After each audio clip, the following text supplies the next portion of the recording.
5 films à aller voir cette semaine au cinéma. On commence avec la sortie de La femme la plus riche du monde, réalisée par Thierry Cliffat. Riche, le mot n'est pas très joli. Fortuné, c'est mieux.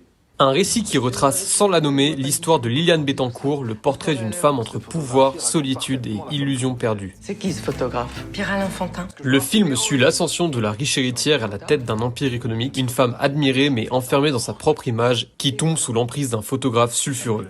On y retrouve Isabelle Huppert, Laurent Lafitte et Marina Foïs. C'est un drame élégant et mélancolique. Bref, si tu ne sais pas quoi aller voir, je te le recommande.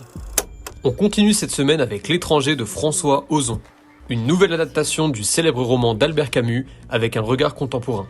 Celui d'un homme ordinaire confronté à la mécanique du jugement.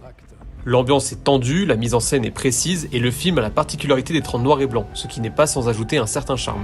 Monsieur le Président, Meursault est innocent. En bref, je pense que le film plaira autant à ceux qui ont lu le roman qu'à ceux qui découvriront l'intrigue en salle. On change complètement de registre, c'est cette semaine que sort Yo Roy de David Tomaszewski. T'as pas aimé ce soir? Si, c'était incroyable. Une fois que c'est fini, est-ce que les responsabilités, les galères... On y retrouve évidemment Orelsan dans un rôle qui lui ressemble, plongé dans un univers entre science-fiction et mythologie nippone. J'ai trouvé une armure. Je suis coincé dedans. Donc si tu aimes le Japon, Orelsan et les Chevaliers du Zodiaque, c'est clairement le film à ne pas manquer cette semaine. Du côté d'Hollywood cette semaine, on retrouve le très attendu The Smashing Machine de Benny Safdie. Un film brut, puissant, qui fait presque documentaire par moments. On y retrouve Dwayne Johnson dans un rôle bien plus sérieux que ce qu'il nous a donné l'habitude d'interpréter, à voir pour la performance et l'émotion.